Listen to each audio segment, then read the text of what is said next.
Warm welcome for today's Bhagavad Gita session. நம்ம இன்னைக்கு level 2 பார்க்க போறோம். இதை புரிஞ்சுக்க வேண்டிய ஹரே கிருஷ்ணா, வார்ம் வெல்கம்.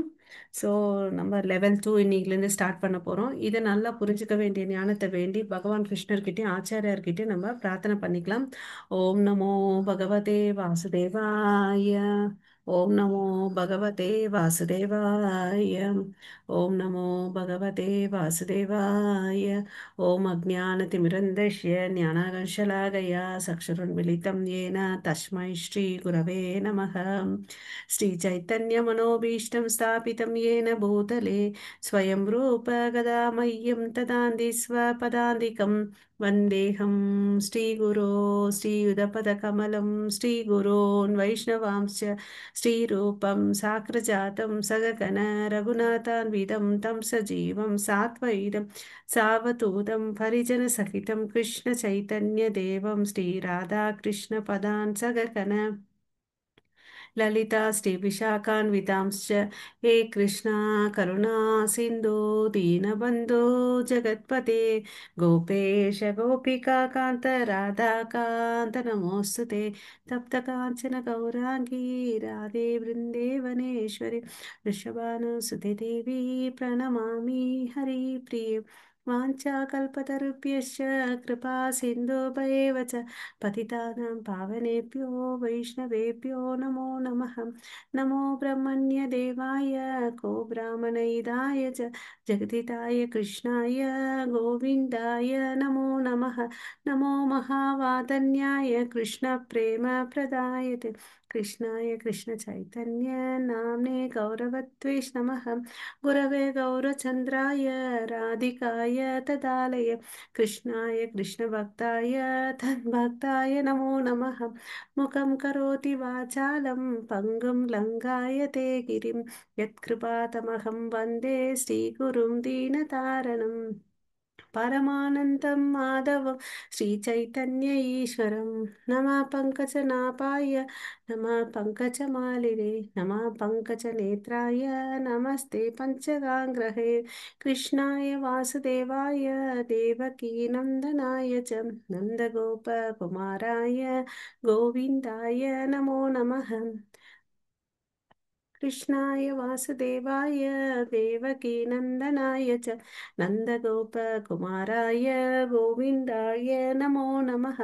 नमो ॐ विष्णुपादाय कृष्णप्रेष्ठाय भूतले श्रीमते भक्तिवेदान्त स्वामिनिति नामिने नमस्ते सरस्वती देवे गौरवाणी प्रचारिणे निर्विशेष शून्यवादे पाश्चात्येशतारिणे नारायणं नमस्कृत्यं नरं चैव नरोत्तमं देवीं सरस्वतीं व्यासं ततो जय उदीरये नष्टप्रायेषु अभद्रेषु नित्यं भागवत सेवयां भगवती उत्तमश्लोके भक्तिर्भवति नैष्टिकी शृण्वतां स्वकथः कृष्ण पुण्यश्रवणकीर्तनः अर्हन् स्तोहै अपत्राणि विदुनोति सुकृतं च ताम् पञ्चतत्त्वात्मकं कृष्णं भक्तरूपस्वरूपकं भक्तावतारं भक्त्याख्यां नमामि भक्तशक्तिकम्. जय श्री कृष्ण चैतन्य प्रभो नित्यानंद श्री अद्वैत गदाधरा श्रीवासादि गौर भक्त वृंद हरे कृष्ण कृष्ण कृष्ण हरे हरे हरे राम राम राम हरे हरे. हरे कृष्णा.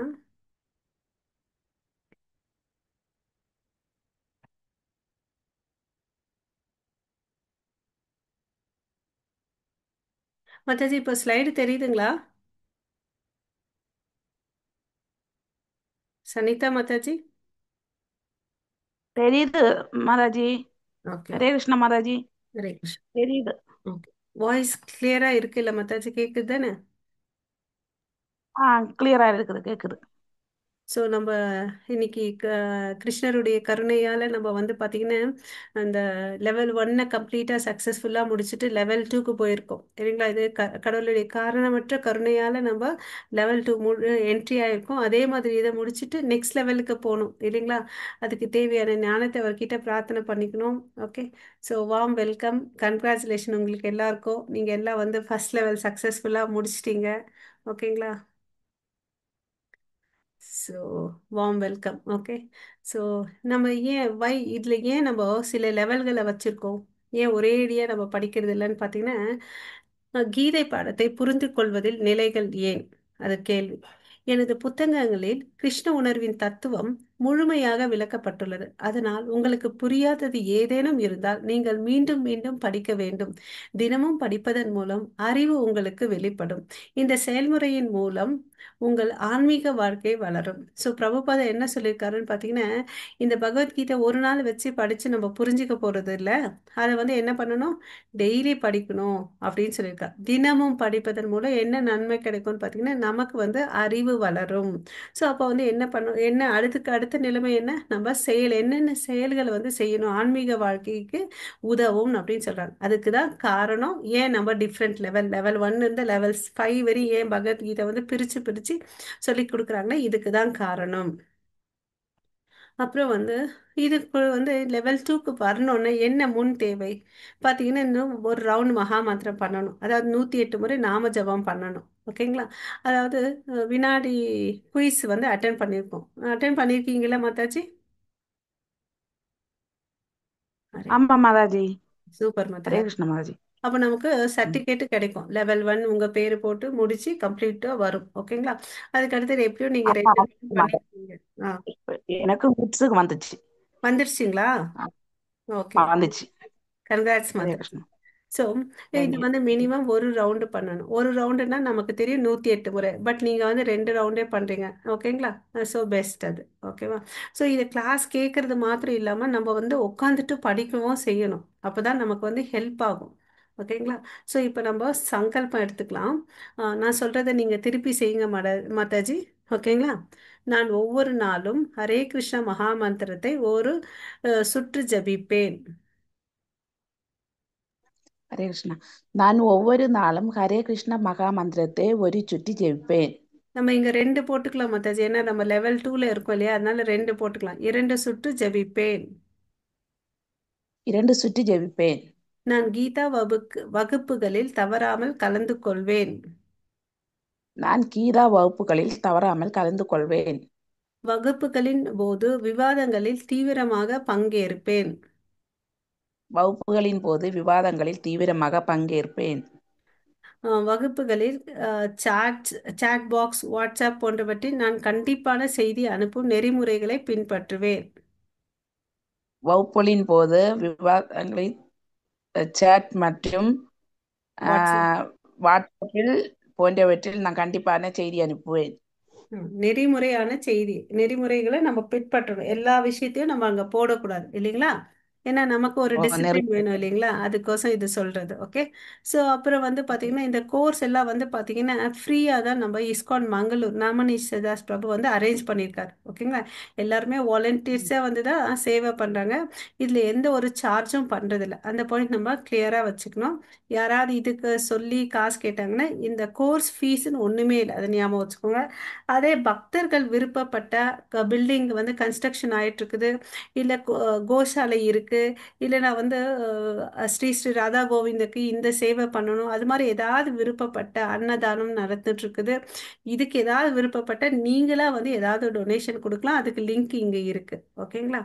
ஸோ நம்மளுடைய டெம்பிளுடைய டீட்டெயில்ஸ் இவங்க தான்.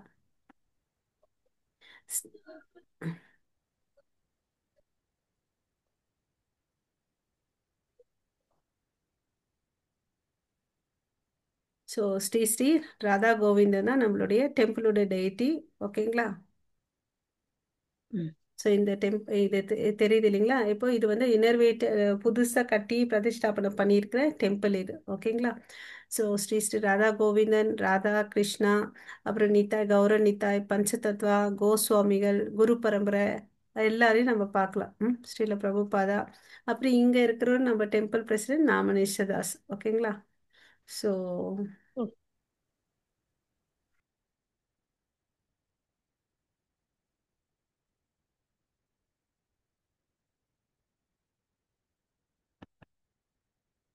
ஹரே கிருஷ்ணா மாதாஜி.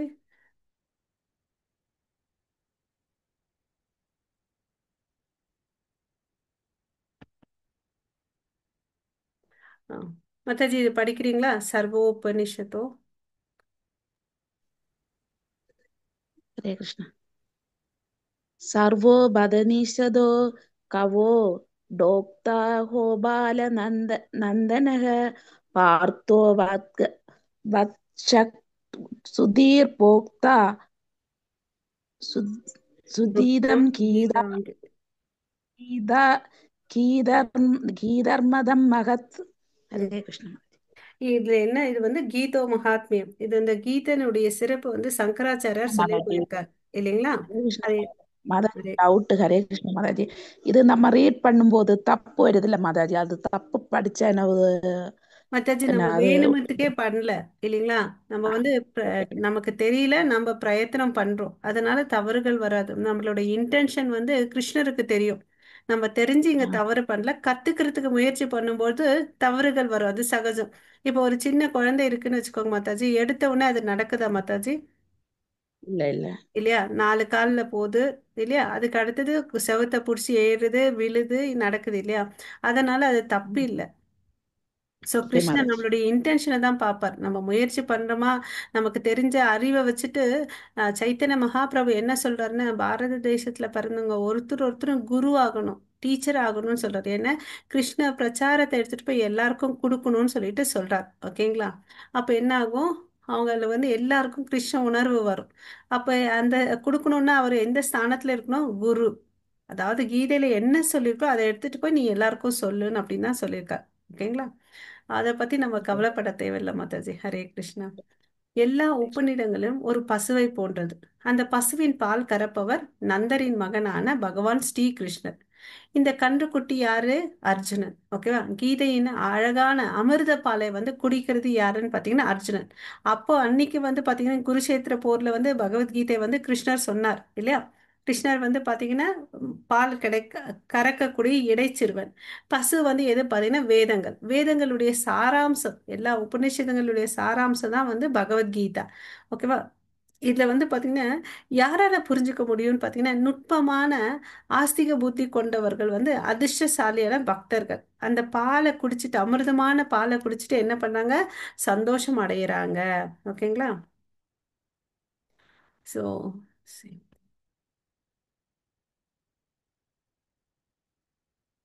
ஸோ இந்த 18 நாள்ல என்ன ஆகுதுன்னா, நமக்குள்ள ஒரு மனமாற்றங்கள் ஆகுது. ஓகேங்களா?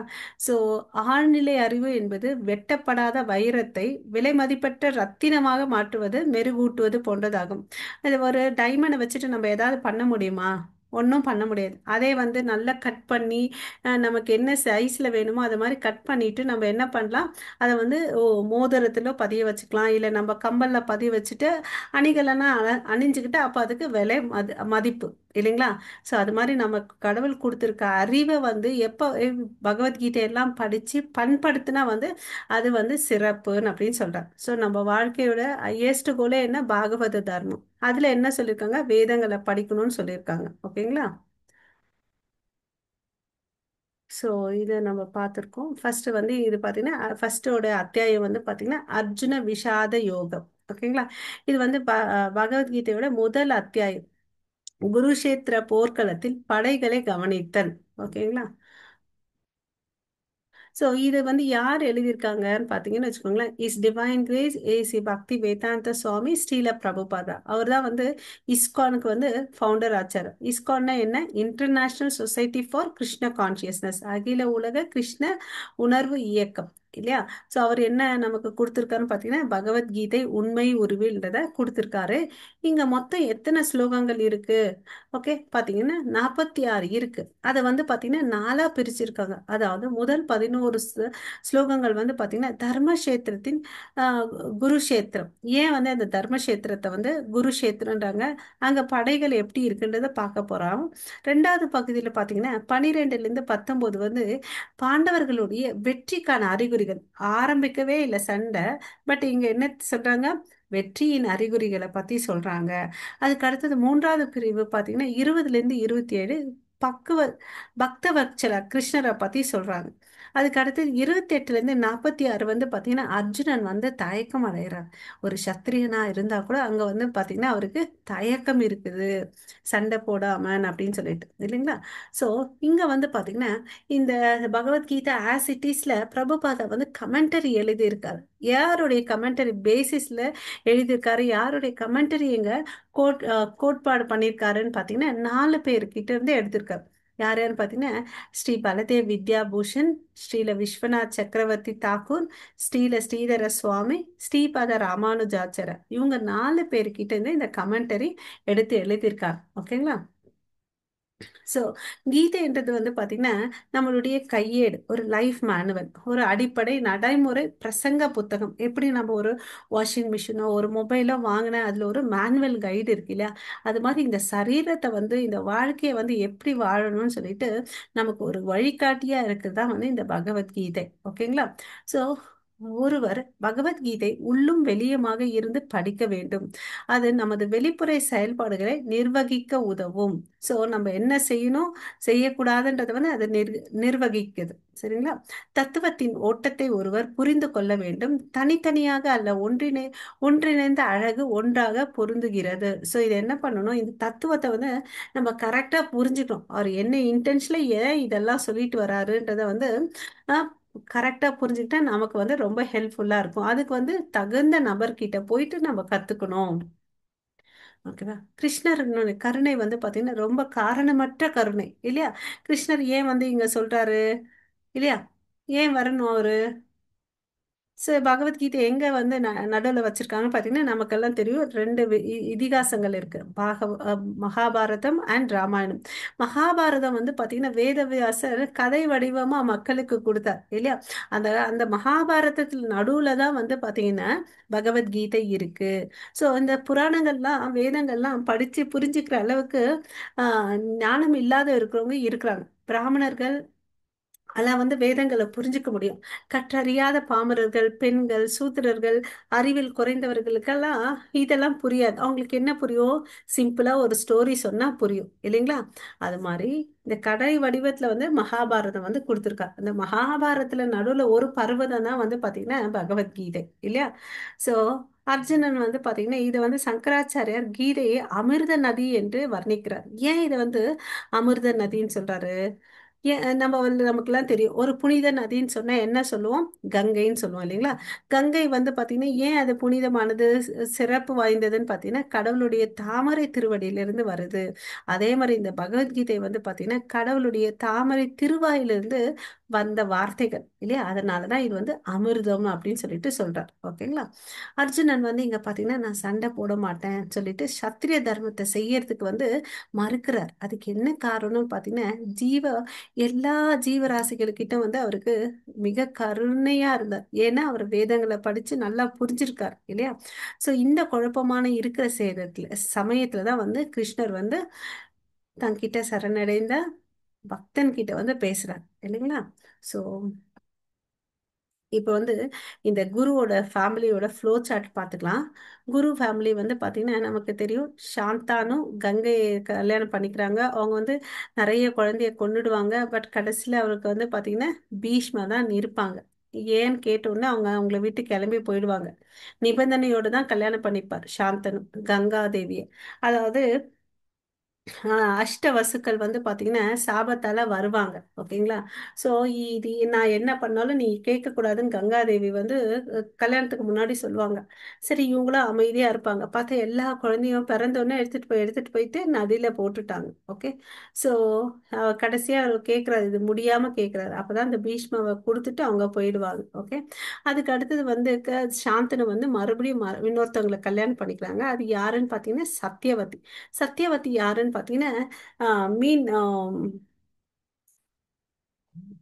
மீன் எல்லாம் பிடிப்பாங்கல்ல மத்தாச்சு, அவங்களோட பொண்ணு வந்து சத்தியவதி. சத்தியவதி வந்து பாத்தீங்கன்னா அவங்க அப்பா வந்து படகு ஓட்டி மீனை பிடிச்சிட்டு இருப்பாங்க. ஒரு நாள் பராசர முனிவரை வந்து கூட்டிட்டு வரணும்னு சொல்லி பராசர முனிவர் வராரு.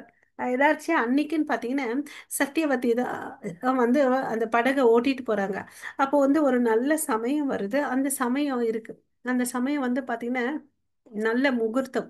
அந்த முகூர்த்தத்துல வந்து இணைஞ்சா ஒரு நல்ல குழந்தை பிறக்கும்ன்றது அவர் கணக்கிடுறார். அதனால சத்தியவதி கிட்ட சொல்றார், ஆஹ் இது மாதிரின்னு சொல்லிட்டு, நம்ம ரெண்டு பேரும் இணையில ஒரு தெய்வீக குழந்தை பிறக்கும், இந்த தேசத்துக்கு வந்து ரொம்ப நன்மை அளிக்கும் அப்படின்னு சொல்லிட்டு சொல்றாரு. நான் உங்க பேச்சை எப்படி நம்புறதுன்னு அப்படின்னு கேட்கிறேன்.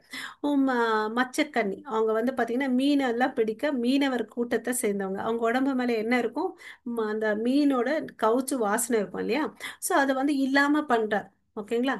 அந்த மச்ச கன்னிக்கு வந்து அந்த மீன் வாசம் வந்து இல்லாம பண்றாரு. அப்ப வந்து அவங்களுக்கு நம்பிக்கை வருது. அவங்களுக்கும் இவருக்கும் பராசருக்கும் சத்தியவதிக்கும் பிறந்தவர் தான் வியாசதேவர். ஓகேங்களா? வியாசதேவர் வந்து பாத்தீங்கன்னா என்ன பண்றாரு? ஆஹ் ஓகே. இப்போ வந்து சாந்தானுக்கும் சத்தியவதிக்கும் எத்தனை குழந்தை பிறக்கிறாங்கன்னு பார்த்தீங்கன்னா சித்ராங்கதன், விசித்திர வீரியன் பிறக்கிறாங்க. ஓகே. வியாசருக்கும் தாசிக்கும் பிறக்கிற குழந்தை வந்து பார்த்தீங்கன்னா விதுரர். இப்போ வந்து விசித்திர வீரியன் சித்ராங்கனுக்கு வந்து கல்யாணம் பண்ணணும்னு சொல்லிட்டு என்ன பண்றாங்க, அம்பிகா அம்பாலிகா கூட்டிட்டு வராங்க. அப்புறம் அவங்க கூட வேலையாட்கள் பணிப்பெண், அதுதான் தாசின்னு அங்க சொல்றாங்க. இந்த மூணு பேரை வந்து கூட்டிட்டு வராங்க. பட் அவங்களுக்கு வந்து குழந்தை பிறக்கிறது இல்ல. சித்ராங்கனுக்கும் விசித்திர வீரியனுக்கும் குழந்தை பிறக்கிறது இல்ல. அப்புறமா வந்து பாத்தீங்கன்னா வியாசதேவர் மூலமா அம்பிகாக்கும் அம்பாலிகா அந்த தாசிக்கும் வந்து குழந்தை பிறக்கிறாங்க. வியாசதேவருக்கும் தாசிக்கும் பிறந்த குழந்தை தான் விதுரர். ஓகேங்களா? சோ அம்பாலிகாக்கும் வியாசதேவர் மூலமா பிறக்கிறது வந்து பாண்டு. அதே அம்பிகாக்கும் வியாசதேவருக்கு மூலியமா பிறக்கிறது வந்து திருதராஷ்டிரர். ஓகேங்களா? திருதராஷ்டிரர் என்ன பண்றாருன்னு பாத்தீங்கன்னா காந்தாரிய கல்யாணம் பண்ணிக்கிறார். காந்தாரியோட ஆஹ் தம்பி யாருன்னு பாத்தீங்கன்னா சகுனி. காந்தாரிக்கும் திருதராஷ்டிரருக்கும் நமக்கு தெரியும் 100 பசங்க பிறந்தாங்க, கௌரவர்கள்னு சொல்லிட்டு. அப்புறம் குந்திக்கும் பாண்டவர்களுக்கும் கல்யாணம் ஆகுது. அவங்களுக்கு எத்தனை பசங்க பிறக்கிறாங்கன்னா 3 பசங்க. பாண்டுவுக்கு வந்து ஒரு சாபம் இருக்கு. அதாவது என்னன்னு பாத்தீங்கன்னா இணைந்தா வந்து உயிரை போயிடும் அப்படின்னு சொல்லிட்டு. குந்திக்கு ஒரு வரம் இருக்கு. நம்ம நினைச்சா எந்த தேவர்களும் வந்து நிப்பாங்க, அவங்க மூலியமா ஒரு குழந்தை பிறக்கும்னு சொல்லிட்டு. இது வந்து பாத்தீங்கன்னா ஒரு வரமா அவங்க பெற்றாங்க. துர்வாச முனியால அவங்களுக்கு வந்து இந்த வரம் கிடைக்குது. சோ அவங்க என்ன பண்றாங்க, ஒருத்தரா நினைக்கிறாங்க. இந்திரனை நினைச்சு அவங்க வந்து பாத்தீங்கன்னா ஃபர்ஸ்ட் சூரிய தேவனை வந்து இந்த வரத்தை டெஸ்ட் பண்ணுவாங்க அவங்க. ஓகேங்களா? இது வந்து பலிக்குதா இல்லையான்னு சொல்லிட்டு அப்படி நினைச்சு பார்க்கும்போது தான் சூரியன் வராரு. அவருக்கு பிறந்த குழந்தை தான் கர்ணன். அது நமக்கு எல்லாருக்கும் தெரியும். அவங்க வந்து அந்த குழந்தைய விட்டுடுறாங்க. அதுக்கு அடுத்தது வந்து பாத்தீங்கன்னா கல்யாணம் ஆன பிறகு இந்த குழந்தைங்க பிறக்க போறாங்க. 3 பேர். கல்யாணத்துக்கு முன்னாடி கர்ணன், கல்யாணத்துக்கு பிறகு பாத்தீங்கன்னா யுதிஷ்டா, பீமா, அர்ஜுனா பிறக்குறாங்க.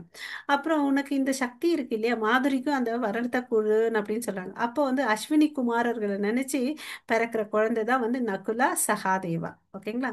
சோ குந்தி மாதா வந்து இந்திரனை நினைக்கிறாங்க. அதனால அர்ஜுனன் பிறக்கிறாரு. வாயு புத்திரனை நினைக்கிறாரு, பீமன் பிறக்கிறாரு.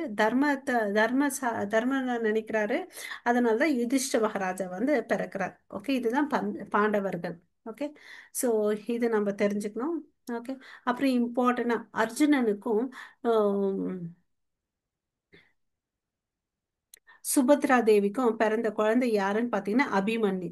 அபிமன்யுக்கும் உத்ராக்கும் பிறந்த குழந்தை யாருன்னு பாத்தீங்கன்னா பரிஷித். பரிஷித் வந்தனாலதான் நமக்கு என்ன கிடைக்குதுன்னு பாத்தீங்கன்னா ஆம், ஸ்ரீமத் பாகவதம் கிடைக்குது. சுகதேவ கோசாமி வந்து பரீட்சித் மகாராஜா கோசம் சொல்றார். ஓகேங்களா? தன்னுடைய மரணம் இருக்குன்னு தெரிஞ்சுக்கிறாரு. அப்ப வந்து தன்னுடைய நாட்டை எல்லாத்தையும் வந்து என்ன பண்றாரு, ஜனமேஜயனுக்கு வந்து கொடுத்துடுறார். கொடுத்துட்டு போய் கங்கை கரையில 7 நாள் சாப்பிட மாட்டார், தூங்க மாட்டார், ஒன்றும் பண்ண மாட்டாரு. ஸ்ரீமத் பாகவதம் அது ஏன் கேட்குறாருன்னா, ஒருத்தன் வந்து சாக சமயத்துல வந்து எதை கேட்கணும், எதை நினைக்கணும், எதை வந்து புகழணும், அந்த விஷயத்த எனக்கு சொல்லுங்க. ஸோ அதை நான் கேட்டுக்கிட்ட மறுபடியும் இந்த உலகத்துக்கு திரும்பி வர மாட்டேன். அந்த ஒரு பக்குவத்தமான ஞானத்தை எனக்கு சொல்லுங்கன்னு கேட்குறாரு. அதனால அவர் என்ன பண்றாருன்னு பார்த்தீங்கன்னா, ஆஹ், சுகதேவ் கோசாமி, அது யாருன்னு பார்த்தீங்கன்னா வியாசதேவருடைய பையன் தான் வந்து சுகதேவ் கோசாமி. ஓகேங்களா? அவங்க வந்து பாகவதம் சொல்றாங்க. அதனாலதான் நமக்கு வந்து பாகவதம் கிடைச்சிச்சு. ஓகேவா? சோ இங்க வந்து பகவத்கீதையில நமக்கு எல்லாருக்கும் தெரியும், மொத்தம் வந்து 18 அத்தியாயங்கள் இருக்கு. அதுல வந்து பாத்தீங்கன்னா முதல் 6 அத்தியாயம் வந்து கர்மயோகத்தை பத்தி சொல்லியிருக்கு. கடைசி 6 அத்தியாயங்கள் வந்து ஞான யோகத்தை பத்தி சொல்லுது. நடுவுல இருக்கக்கூடிய 6 அத்தியாயங்கள் வந்து பாத்தீங்கன்னா பக்தி யோகத்தை பத்தி சொல்லுது. ஏன்டா நடுவுல பக்தி யோகத்தை வச்சு சொல்றாங்கன்னு பாத்தீங்கன்னா, அது ரொம்ப ரொம்ப ரகசியமானது. ஓகேவா? அதாவது நம்ம விலை உயர்ந்த பொருட்கள் இருந்தால் நம்ம எவ்வளோ அளவுக்கு பத்திரமா வைப்போம். ஒரு வைரம் இருக்குன்னு வச்சுக்கோங்க, அது தனியா ஒரு கல் மாதிரி இருந்தால் அதுக்கு விலை அதிகமா, இல்லை ஒரு பொண்ணுல செஞ்சு ஒரு பொருள், மோதிரம் இருக்கு, மோதிரல பதிய வச்சு கையில போட்டுக்கிட்டா நல்லா இருக்குமா? அதுதானே சிறந்தது. அந்த மோதிரத்தை நம்ம எங்கேயாவது தரையில வைப்போமா?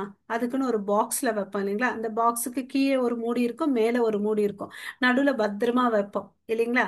அது மாதிரிதான் வந்து கடவுள் வந்து இந்த பக்தி யோகம் வந்து ரொம்ப சிறந்தது அப்படின்னு சொல்லிட்டு நடுவுல வச்சிருக்காரு. இன்னொரு காரணம் நம்ம சிம்பிளா புரிஞ்சுக்கணும்னா, நம்ம எல்லாரும் சாண்ட்விச் சாப்பிடுவோம். அது பாத்தீங்கன்னு வச்சுக்கோங்களேன், மேல ஒரு பிரெட் பீஸ் இருக்கும், கீழே ஒரு பிரெட் பீஸ் இருக்கும், நடுவுல என்ன இருக்கும் பாத்தீங்கன்னா வெஜிடபிள்ஸ் இருக்கும். இதுல எது ரொம்ப ரொம்ப நியூட்ரிஷியஸ்?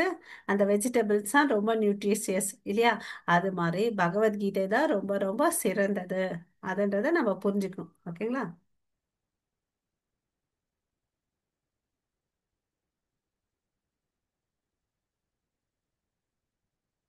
பக்தி என்பது ரகசியம், மிக ரகசியம். பக்தி என்பது அனைத்து வேதங்களின் சாராம்சம். ஓகேங்களா? பக்தி இல்லாமல் கர்மயோகமும் ஞான யோகமும் இறந்து விட்டன. எனவே இரண்டாலும் சூழப்பட்டுள்ளது. பக்தி கர்ம யோகத்திற்கு ஞான யோகத்திற்கும் உயிர் கொடுக்கின்ற அந்த ரெண்டு யோகத்துக்கும் எது உயிர் கொடுக்குதுன்னு பாத்தீங்கன்னா, நம்மளுடைய பக்தி யோகம் தான் உயிர் கொடுக்குது. பொதுவாக பாத்தீங்கன்னு வச்சுக்கோங்களேன், என்ன சொல்றாரு, நாம் நெருக்கமாகும் வரை எந்த ரகசியத்தையும் வெளிப்படுத்த மாட்டோம். எனவே மரியாதை மரியாதை நிமித்தமாக பக்தி என்பது நடுவில் இடம் பெறுகிறது. மிக முக்கியமானது நடுவில் வைக்கப்பட்டுள்ளது. உதாரணம், தனது படையுடன் பயணிக்கும் மன்னர் எப்போதும் நடுவில் பாதுகாக்கப்படுகிறார். ஓகேங்களா? சோ இத வந்து ஏன் நடுவுல வச்சிருக்காங்கன்றதுக்கு தான் இந்த 4 காரணங்களை சொல்லியிருக்காங்க. ஓகேங்களா? சோ இது புரிஞ்சிச்சு இல்லைங்களா, ஏன் பகவத்கீதை நடுவுல வச்சிருக்காங்கன்னு சொல்லிட்டு? ஹரே கிருஷ்ணா. மாதாஜி, பிரபுஜி. ஹரே கிருஷ்ணா மாதாஜி, புரிஞ்சிச்சு. ஓகே. இங்க வந்து பாத்தீங்கன்னா நமக்கு மொத்தம் வந்து 700 ஸ்லோகங்கள் இருக்கு. அந்த 700 ஸ்லோகங்கள்ல வந்து பாத்தீங்கன்னா ஒரே ஒரு ஸ்லோகம் தான் வந்து திருதராஷ்டிரர் பேசியிருக்கார். மித்த 41 ஸ்லோகங்கள் வந்து பாத்தீங்கன்னா சஞ்சயன் பேசியிருக்காரு. அதுக்கு அடுத்தது அர்ஜுனன் வந்து 84 ஸ்லோகங்கள் பேசியிருக்காரு. நிறைய யாரு பேசியிருக்காருன்னு பாத்தீங்கன்னா பகவான் கிருஷ்ணர் 574 ஸ்லோகங்களை வந்து அவர் தான் பேசியிருக்காரு. ஓகேங்களா? சோ இங்க வந்து பாத்தீங்கன்னா பிரிவுகள் இருக்கு. ம். முதல்ல 13 ஸ்லோகங்கள்ல வந்து படைகளை வந்து ஒப்பிடுறாங்க. யாருடைய படை எப்படி இருக்கு அதை பத்தி ஒப்பிடுறாங்க. ஓகேவா? சோ அப்போ வந்து பீஷ்மர் கிட்ட போய், துரோணாச்சாரியர் கிட்ட போயிட்டு துரியோதனை சொல்லுவான், பாரு நீங்க வளர்த்த சிஷ்யர்கள்லாம் வந்து எப்படி ஆஹ் வந்திருக்காங்க, மல்லு கட்டி சண்டை போடுறதுக்கு எவ்வளவு திறமைசாலியா வந்து தன்னுடைய படையை வந்து அமைச்சிருக்காங்க பாருங்கன்னு அப்படின்னு சொல்றாரு. ஓகேங்களா? 14ல இருந்து 19 வரையும் பாத்தீங்கன்னா கிருஷ்ணரும் மற்றும் அர்ஜுனன் ஆழ்நிலை சங்குகள், ஒவ்வொருத்தருக்கும் ஒவ்வொரு சங்குகள் இருக்கு. அந்த சங்குகளை வந்து ஊதுறாங்க. அதனால என்ன ஆகுது, துரியோதனுடைய கௌரவ படைகளுடைய இதயம் எல்லாம் வந்து நொறுங்கி போகுது. ஓகேங்களா? அதுக்கு அடுத்தது கடைசியா என்ன சொல்றாங்கன்னு பாத்தீங்கன்னா, குருக்களை பார்க்க இரு படைகளுக்கு நடுவில் தேரை நிறுத்துமாறு அர்ஜுனன் வந்து கேக்குறான். ஓகேங்களா? சோ நடுவுல யார் யாரெல்லாம் வந்திருக்காங்க சண்டை போடுறதுக்கு, வாப்பா போலான்னு சொல்லிட்டு கூட்டிட்டு போறார். ம், ம். இந்த ஸ்லோகம் மொழிபெயர்ப்பு படிங்க. ஹரே கிருஷ்ணா. ராமகிருஷ்ணன் பிரபு படிக்கிறீங்களா?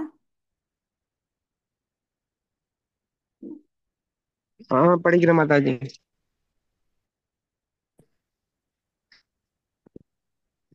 धृतराष्ट्र उवाच धर्मक्षेत्रे कुरुक्षेत्रे युयुत्सव मामक पाण्डववत्स सैव किं कुर्वद சஞ்சவ ஜெய. ஹரே கிருஷ்ணா. பொருள் மொழிபெயர்ப்பு படிச்சிருங்க பிரபு. படிச்சிட்டு மாதாஜி. ம். மொழிபெயர்ப்பு. திருதராஷ்டிரர் கூறினார், ஓ சஞ்சயா, குருஷேத்திரம் என்னும் புனித சேத்திரத்தில் சண்டையிட விரும்பினவர்களாய் சென்ற என் மகன்களும் பாண்டுவின் மகன்களும் என்ன செய்தார்கள் அப்படின்னு கேட்கிறாங்க. ஓகே. ஸோ இப்போ வந்து கேள்வி கேட்குறார் திருதராஷ்டிரர் இல்லையா? ஸோ சஞ்சயன் கிட்ட கேட்குறார், என் பசங்களும் பாண்டவின் புத்திரர்களும் இங்க வந்து என்ன செஞ்சுட்டு இருக்காங்க? ஸோ இந்த பகவத்கீதைக்கு வந்து என்ன மாதிரின்னு இப்போ சப்ஜெக்ட்னு பார்த்தீங்கன்னா, இட் இஸ் எ சயின்ஸ். ஓகேங்களா? ஸோ இது வந்து it is summary of Gita Mahatmyam. ஓகேங்களா? ஒருத்தன் வந்து நல்லா வந்து ஸ்க்ரூட்டினைஸ் பண்ணி இந்த பகவத்கீதையை படிக்கணும். அப்போ வந்து பார்த்தீங்கன்னா, ஏன் இது வந்து கீதா மகாத்மியம்னு சொல்றாங்கன்னா, இது எசன்ஸ் ஆஃப் ஆல் பாகவதம் உபனிஷத்கள் எல்லாத்துடைய எசன்ஸ் தான் இது. ஓகேவா? ஸோ ஞானம் இருக்கிறவங்களுக்கு அதிர்ஷ்டசாலிகளுக்கு தான் இந்த பகவத்கீதை வந்து புரியும். ஓகேங்களா? மித்தவங்களுக்கெல்லாம் வந்து புரியாது. ஓகே. துருதராஷ்டிரா வந்து பாத்தீங்கன்னா ரொம்ப ரொம்ப சந்தேகத்தோட இருக்கார். என்ன சந்தேகம்? நம்ம வந்து வெற்றி அடைவோமான்னு அப்படின்னு ஒரு சந்தேகம் இருக்கு. ஏன்னா அவங்க கிட்டே எல்லா தவறுகளும் இருக்கு, பாவங்களும் இருக்கு, அதர்மங்களும் இருக்கு. அவருக்கே தெரிஞ்சிச்சு நம்ம கையில ஒரு குவாலிஃபிகேஷனும் இல்லை அப்படின்னு சொல்லிட்டு வின் ஆகிறதுக்கு. இல்லை, ஒரு பையன் வந்து பரீட்சை எழுதுறான், 100 மார்க்கு கொடுத்துருக்காங்க கொஷின் பேப்பர். அவனுக்கு பார்த்தீங்கன்னா 30 மார்க் தான் தெரிஞ்சிருக்குது, 30 மார்க் தான் அட்டன் பண்ணிட்டு வந்திருக்கான். அப்போ அவனுக்கு வந்து 80 மார்க் கிடைக்கணும்னு நினைக்கிறது கரெக்டா தப்பா?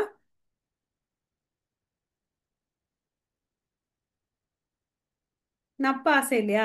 எழுதிட்டு வந்ததே வந்து 30 மார்க்கு, அதுல எங்க நீ 80 மார்க் வரணும்னு நினைக்கிறது? அது நப்ப ஆசை. அது மாதிரிதான் இங்க பாத்தீங்கன்னா திருதராஷ்டிரருக்கு ஒரு ஆசை, எப்படியாவது என் பசங்க வந்து ஜெயிச்சிருவாங்களா அப்படின்னு சொல்லிட்டு. ஓகே. ஆனா அவரே ஆரம்பிக்கும் போது என்ன வார்த்தையில ஆரம்பிக்கிறாரு? இது வந்து ஹைலைட் பாயிண்ட், தர்மக்ஷேத்ரே. சோ தர்மக்ஷேத்திரன்னா அங்க என்ன, அந்த வார்த்தையில இருந்து என்ன தெரியுது? தர்மம் தான் வெல்லும். அதாவது நம்ம மேட்ச் ஃபிக்ஸிங் பண்ணும்போது நம்ம வந்து ஊர்ல நம்ம இந்திய தேசத்துல நம்ம வீரர்கள் வந்து பாத்தீங்கன்னா பேட்டிங் பண்ணாங்க பவுலிங் பண்ணாங்கன்னா சக்சஸ் வந்து அதிகமா இருக்கும். இவங்க தான் வின் ஆவாங்க அந்த மேட்சஸ். அதே வந்து வேற தேசத்துல போகும்போது என்ன ஆகுது? அவங்களுக்கு வந்து ஃபெயிலியர்ஸ் வந்து சான்சஸ் நிறைய இருக்கு. அது மாதிரி அந்த தர்மஷேத்துல வந்து சண்டை போடுறதுக்கு நின்றுட்டு இருக்காங்கல்ல. அதனால இவருக்கு ரொம்ப டவுட், நம்ம பசங்க கையில எங்க இருந்து நியாயம் தர்மம் இருக்கு? எதுவுமே இல்ல. அதனால அவர் என்ன பண்றாரு, ரொம்ப பயம் இருக்கு அவருக்கு. சோ என்னப்பா பண்ணிட்டு இருக்காங்க? அப்ப வந்து அவர் கையில இருக்கக்கூடிய பொறாமை என்ன பண்றாரு? மாமகா பாண்டவ செய்வக, நான் என்னுடைய பசங்களும் பாண்டுவின் புத்திரர்களும். பாண்டு யாரு? தன்னோட தம்பி தான் இல்லையா? தான் தம்பிக்கு பிறந்த பசங்களை தன்னோட பசங்களா வந்து பார்க்கணும். அது இல்லாம அது பாட்டனார் சொத்து, எல்லாருக்கும் உரிமை இருக்கு. இப்ப வந்து பிரிச்சு பேசுறார் இல்லையா? சோ இதுல இருந்து அவருடைய குணாதிசை, அவரும் வந்து கலங்கப்பட்டிருக்கிறார். அவர் என்னென்ன, தன்னோட பையன் மேல வந்து அதிக ஆசை. அஹ் துரியோதனுக்கு மேல கண்மூடித்தனமான பாசம். ஓகேவா? அவருக்கு நல்லா தெரியும் துரியோதனன் என்ன பண்றாரு, தப்பு தான் பண்றாருன்னு தெரியும். இருந்தாலும் அவர் வந்து அந்த சூதாட்டம் ஆடும்போது ஒன்றும் சொல்லல. திரௌபதி திரௌபதியை டிஸ்டர்ப் பண்ணுவாங்க இல்லையா? ஆபரண ஆடைய வந்து இழுப்பாங்க இல்லையா? துயில் உரிவாங்க இல்லையா? அப்பயும் அவர் வந்து ஒன்னும் அப்போஸ் பண்றது இல்லை. அவருக்கு வந்து என்ன, தாமுடைய பசங்க துரியோதனை அவங்க எல்லாம் வந்து சந்தோஷமா இருக்கணும், அதனால இந்த ராஜ்யம் முழுசா எங்களுக்கு வந்துடணும்னு துரியோதனன் நினைக்கிறாரு. அதுக்கு வந்து திருதராஷ்டிரர் வந்து சப்போர்ட் பண்றாரு. ஒரு நல்ல தந்தை வந்து என்ன பண்ணணும்? இல்ல, நீ செய்யறது தப்பு, இது கரெக்ட்னு எடுத்து சொல்லணும். அவர் தான் வந்து ஒரு சிறந்த தந்தை இல்லையா? பட் திருதராஷ்டிரர் வந்து பாத்தீங்கன்னா பிறவிலே கண்ணு மாத்திரம் குருடு இல்ல, தன்னுடைய செயலையும் வந்து எப்படி இருக்காரு? குருடனாதான் இருக்கிறாரு அப்படின்னு சொல்லிட்டு இந்த இடத்துல வந்து சொல்றார். ஓகேங்களா? சோ அதுல இருந்து அவருடைய பேராசை தெரியுது. ஓகே. பேராசை, ஆஹ் பயம், அதெல்லாம் தெரியுது அந்த வார்த்தை மூலமா. அப்புறம் வந்து பாத்தீங்கன்னா எப்படி ஒருத்தர் வந்து, ஒரு விவசாயி தான் பயிரிடும்போது, அந்த பயிரிடும்போது என்ன ஆகுது, தண்ணி பாய்ச்சுறாரு. அப்ப வந்து பாத்தீங்கன்னா நெற்கதிர்களும் நல்லா விளையும். அப்புறம் வந்து தேவையில்லாத செடிகளும் வரும் நிறைய இல்லைங்களா? அந்த செடிகளை என்ன பண்ணணும், அந்த செடிகளை வந்து களைஞ்சி எடுத்துடணும். இல்லைன்னா என்ன ஆகும், நெற்கதிர்களுக்குன்னா அந்த களைகள் வந்து தான் நிறைய வளர்ந்துடும் இல்லைங்களா? ஸோ அதனால நம்ம என்ன பண்ணணும், நம்மளுடைய எண்ணங்கள் செயல்கள்லாம் வந்து பாத்தீங்கன்னா சரியானதா, வேதங்கள்ல சொல்லியிருக்கிறபடி நம்ம வாழ்ந்துட்டு இருக்கோமா அப்படின்றத நம்ம பார்த்துட்டு நம்ம கீழே இருக்கக்கூடிய தேவையில்லாத குணங்கள் எப்படி இப்போ வந்து திருதராஷ்டிரருக்கு பேராசை இருக்கு, துரியோதனனுக்கு வந்து பொறாமை இருக்கு, இதெல்லாம் வாழ்க்கையில தேவையில்லாத எண்ணங்கள் இல்லையா? நமக்குன்னு விதிக்கப்பட்ட வாழ்க்கையை நம்ம வாழ்ந்துட்டு போறது வந்து கரெக்ட். ஓகே, இவங்க மாற்றானுடைய சொத்துக்கு ஆசைப்படுறாங்க, அது தவறு இல்லையா? அந்த எண்ணங்களை வந்து நிறுத்தி இருக்கிறோம். பட் எப்படி இவங்க கலைகள் எல்லாம் விட்டுட்டாங்க. அதனால பேரழிவு யாருக்கு ஏற்பட்டுச்சு? சொல்லுங்க பார்க்கலாம். அழிவு யாருக்கு ஏற்பட்டுச்சு?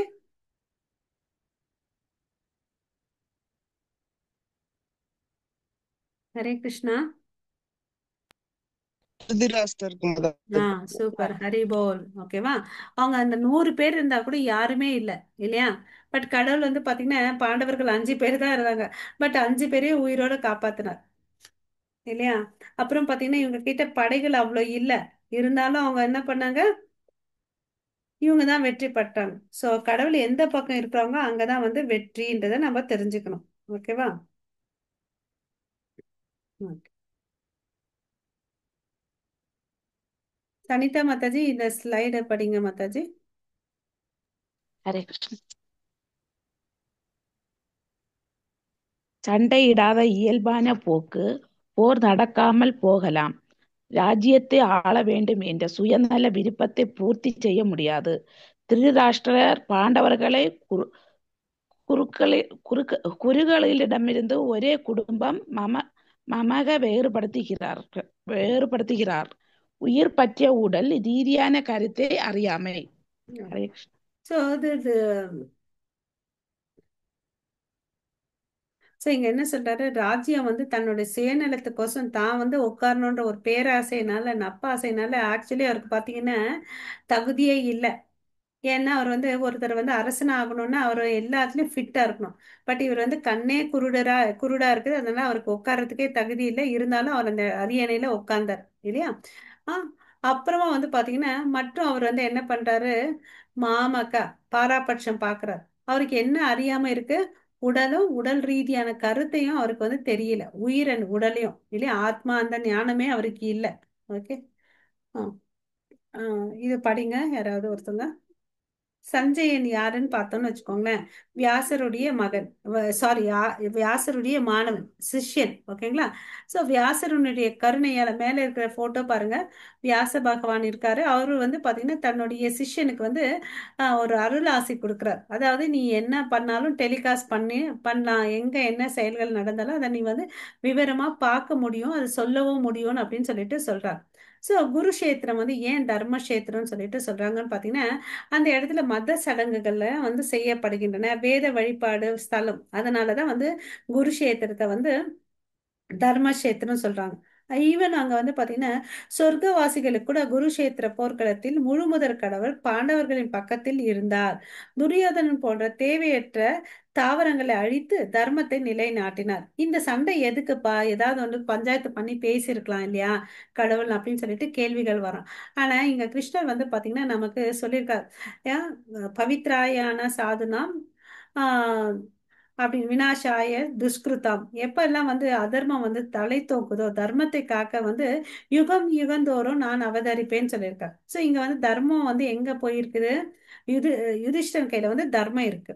அதே அதர்மம் வந்து யார் கையில இருக்குன்னு பாத்தீங்கன்னா யுத்- யார் கையில இருக்கு? அதர்மம் யார் பண்ணிட்டு இருக்காங்க? துரியோதனன் இல்லையா? திருதராஷ்டிரர். இல்லைங்களா? அவங்க வந்து பாத்தீங்கன்னா ஒரு சபையில ஒரு பெண்ணை வந்து அவமானப்படுத்துறாங்க.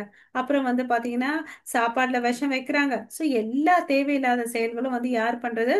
துரியோதனன் பண்றான் இல்லையா?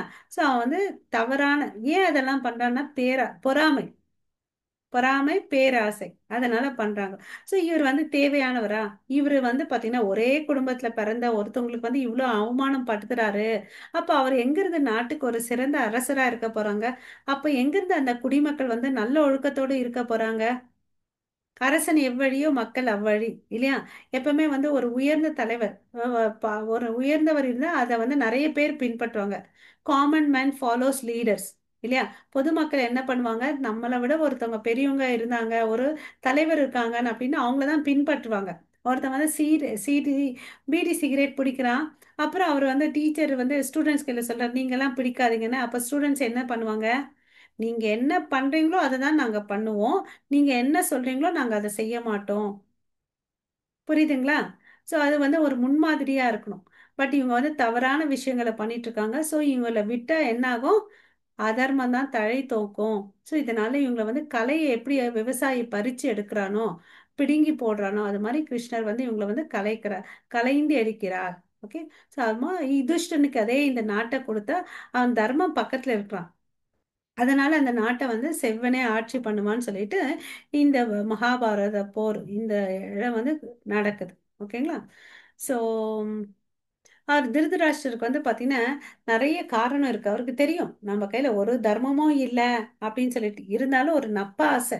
அஹ், என்ன நம்ம பசங்களுக்கு எல்லாம் கிடைக்கணும், வெற்றி வரணும்னு சொல்லிட்டு. ஓகேவா? அதனால அவருக்கு கேள்விகளை கேட்கிறார். ரொம்ப சந்தேகம் அவருக்கே. ஓகே. நம்ம கிட்ட வந்து ஒண்ணுமே இல்லை, நம்ம எங்க இருந்து வின் ஆக போறோம்னு அது அவருக்கே தெரியுது இல்லையா? ஸோ இவருக்கு என்ன பார்த்தீங்கன்னு வச்சுக்கோங்க, என்னுடைய மகன்கள் தனது மகன்களின் இறுதி வெற்றி குறித்து மிகுந்த சந்தேகம், உறவினர்களிடையே சமரசம் செய்ய விரும்பவில்லை, போர்க்களத்தில் தனது மகன்களின் தலைவிதி குறித்து உறுதியாக இருக்க இருக்க விரும்பினார். போரின் முடிவில் புனித தலத்தின் செல்வாக்கு குறித்தும் மிகவும் பயந்தார். பாண்டுவின் மகன்கள் அனைவரும் நல்லொழுக்கம் உள்ளவர்கள். அவங்க வந்து பார்த்தீங்கன்னா எல்லா நல்லொழுக்கமும் இருக்கு. ஸோ இந்த வித்தியாசம் அவருக்கே தெரியுது. அதனால தான் வந்து இந்த கேள்விகள்லாம் கேட்குறார். திருதராஷ்டிர மனநிலை எப்படி இருக்குன்னு பார்த்தீங்கன்னா, ரெண்டு பேருமே நம்ம பசங்க தான் இல்லையா, குருக்களுடைய டைனஸ்டியில் வர்றவங்க தான். பட் அவங்க என்ன பண்றாரு, பிரிச்சு பேசுறாரு. ஓகேங்களா? பிரிக்கிறார். எப்படி வந்து பாலை வந்து திரிஞ்சா என்ன ஆகும்? நம்ம பாலை திரிஞ்சா என்ன ஆகும்? பாலில் எலுமிச்சை ஜூஸ் போட்டால் என்ன ஆகும்? திரிஞ்சு போயிடும். திரிஞ்சு போனால் அந்த பாலை யூஸ் பண்ண முடியுமா? யூஸ் பண்ண முடியாது. இருந்தாலும் அதில் வந்து என்ன பண்ணுறாங்க? ஸ்வீட் ஐட்டம்ஸ் பண்ணுறாங்க இல்லை, ரசகுல்லா அது மாதிரி எல்லாம் பண்ணுறாங்க. அது மாதிரி எந்த நிலையில் இருந்தாலும் அதை வெற்றியை யார் எடுத்து யார் பக்கம் வருதுன்னு பார்த்தீங்கன்னா பாண்டவர்களுக்கு வருது. ஓகே.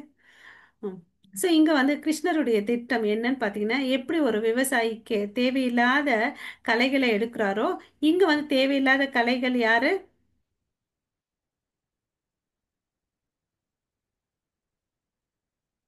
திருதராஷ்டிரர் அவர் திருதராஷ். மகன். கரெக்ட், சூப்பர் பிரபு. இந்த பிக்சர்ல பார்க்கலாம். ஓகே. தர்மக்ஷேத்திரன்றது வந்து ஒரு பால் பொங்கி வர மாதிரி இல்லையா? நம்ம வீட்டு எல்லாம் கிரக பிரவேசம் பண்ணும்போது இது மங்களகரமான செயல்களை செய்வோம். அதே அந்த பாலில் ஒரே ஒரு சிட்டிகை வந்து எலுமிச்சை ஜூஸ் போட்டு என்ன ஆகும்? திரிஞ்சிடும் இல்லையா? ஸோ அப்போ வந்து பால் தண்ணி பிரியுது, பால் அடை வந்து பிரியுது. அந்த சூழ்நிலை கூட வந்து பார்த்தீங்கன்னா என்ன பண்ணுறாங்க? யாருக்கு வெற்றி கிடைக்குது? பாண்டவர்களுக்கு கிடைக்குது. அதுதான் கீம கூர்வதக. ஏன் அவங்களுக்கு வெற்றி கிடைக்குது? அவங்க தர்மம் பக்கம் இருக்காங்க. அவங்க எப்பவுமே யார் அட்வைஸை நம்பி இருக்காங்க? கிருஷ்ணருடைய அட்வைஸை நம்பி இருக்காங்க. ஓகேங்களா? துரியோதனன் வந்து அவனுடைய மனோநிலை இந்த சாப்டர்ல நம்ம மெயினா 3 பேருடைய மனோநிலை தான் பார்க்க போறோம். துரியோதனன் வந்து பாத்தீங்கன்னா ராஜதந்திரம், அவனுக்கு வந்து ரொம்ப பொறாமை இருக்கு. ஓகேங்களா? இந்த பாயிண்ட்ஸை படிங்க பிரபு. மாதாஜி, பிரபுஜி யாராஸ் படிங்க. தளபதி துரோணாச்சாரியரிடம் நேரில் சென்று அவரது குறைகளை சுட்டிக்காட்டினார். பாண்டவர்களுக்கு எதிராக போரில் அவர் மென்மையாக இருக்கக்கூடாது என்றும் எச்சரித்தார். ஏனெனில் அவர் திருதராஷ்டிரரிடம் மென்மையாக இருந்தார். அவரை கொல்வார் என்பதை நன்கு அறிந்து அவருக்கு இராணுவ கல்வியை கற்றுக் கொடுத்தார். பீஷ்மரின் வீரத்தை பாராட்டிய பிறகு மற்ற வீரர்கள் குறைந்த முக்கியத்துவம் வாய்ந்தவர்களாக உணரக்கூடும் என்று உணர்ந்தார். பீஷ்மர் மிகப்பெரிய வீரராக இருந்தாலும் அவர் ஒரு வயதானவராக இருந்தார். எனவே அனைவரும் அனைத்து பக்கங்களிலிருந்தும் அவரது பாதுகாப்பை பற்றி குறிப்பாக சிந்திக்க வேண்டும். ஹரே கிருஷ்ணா. ஹரே கிருஷ்ணா பிரபு. ஸோ இங்க வந்து பாத்தீங்கன்னா ராஜதந்திரம் பிடிச்சவன் யாரு? துரியோதனன். அவனுடைய டிக்டாக்ஸ் எல்லாம் பாத்தீங்கன்னா அவனுடைய பேச்சுல தெரியுது. அதாவது துரோணாச்சாரியார் கிட்ட போயிட்டு சொல்றார், நம்ம வந்து எப்படி இருக்கோம், நம்மளுடைய அக்ஷகோணிகள் எவ்வளோ இருக்கு, நம்மளுடைய படைகள் எப்படி இருக்கு, எதிரிடைய படை பாண்டவர்கள் வந்து பார்த்தீங்கன்னா குறைந்த அக்ஷகோணிகள் தான் வச்சிருக்காங்க. ஓகேவா? அவங்க எவ்வளோ அழகு நல்லா அரேஞ்ச் பண்ணியிருக்காங்க, உங்க சிஷ்யர்கள் போய் பாருங்கன்னு அப்படின்னு சொல்லிட்டு உசுப்பேத்தி பேசுறார்.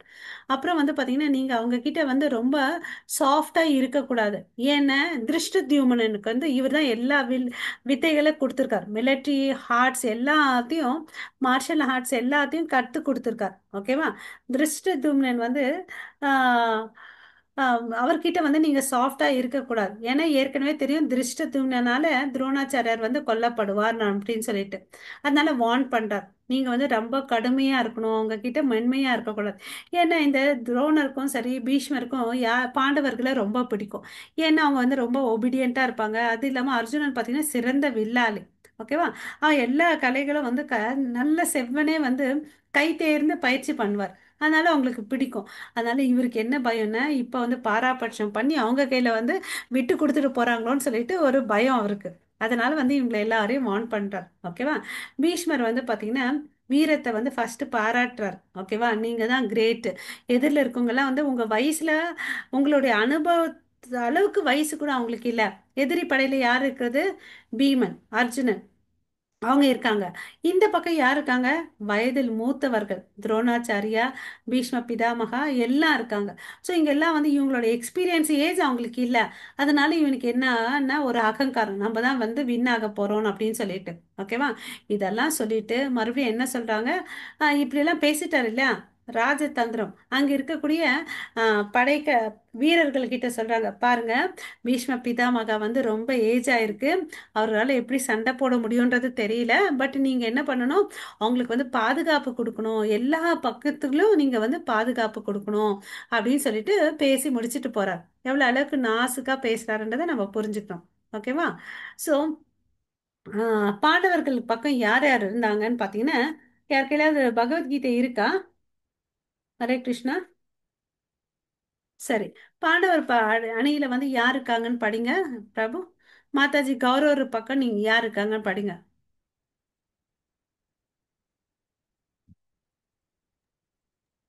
ஓகே. ஹரே கிருஷ்ணா. பாண்டவர் ம் பாண்டவர் சைடு ம் யுதானா. இதானா? ம் கௌரவ சைடுல பீஸ்மா. ஒன்னு படிச்சு முடிச்சிருங்க ஃபர்ஸ்ட். ஓ அப்படி. பாண்டவர் விராட்டா. சைடு ம் துருவாதனா, விராட்டா, ம் விராட், துருபதா.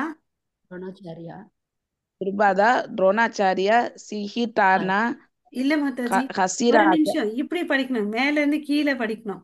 பாண்டவர் நான் ஒண்ணு படிக்கிறேன், நீங்க ஒண்ணு படிங்க. பாண்டவர்கள் வந்து பாத்தீங்கன்னா யுயுதனா இருக்காங்க, விராட்டா, துருபதா, திருஷ்டகேது, சேக்கிதானா, காசிராஜா, புருஜித், குந்தி போஜா, சைபா, யுதாமன்யு, உத்த மௌஜா.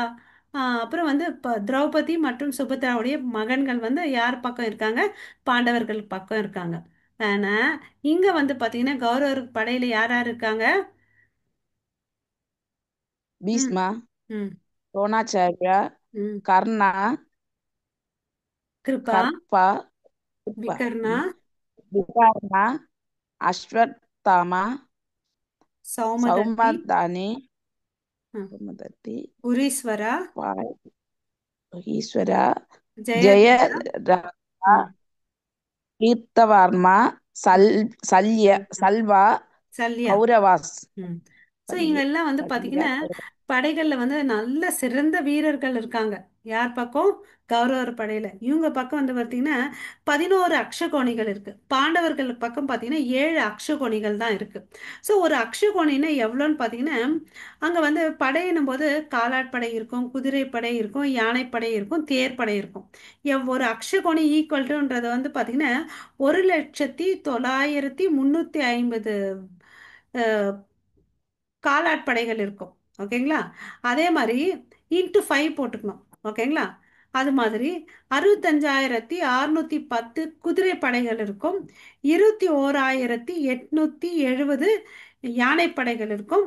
அதே மாதிரி 21,870 ரத படைகள் இருக்கும். ஓகேங்களா? இவ்வளோ வந்து இது வந்து ஒரு அக்ஷகோணி இருக்கு. ஓகேங்களா? இது மாதிரி 11 அக்ஷகோணி யார் கையில இருக்கு? கௌரவர் பக்கம். 7 வந்து பாண்டவர்கள் பக்கம் இருக்கு. ஓகேங்களா? ஓகே. ஸோ இப்போ வந்து பார்த்தீங்கன்னா ரெண்டாவது அத்தியாய வருஷத்தில் பார்த்தோம். துரியோதனன் அப்ரோச்சஸா துரோணாச்சாரியர், நீங்கள் இப்படி பண்ணி இப்படி தான் பேசணும்னு அப்படின்னு சொல்லிட்டு சொல்கிறார். ஓகேவா? இது ரிப்பீட் ஆயிருக்கு. ம்.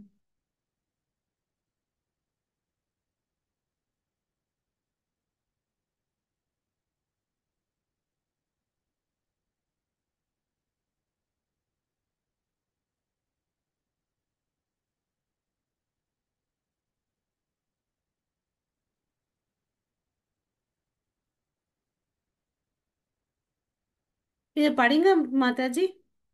எனவே மக்கள் அதிலிருந்து படிங்க.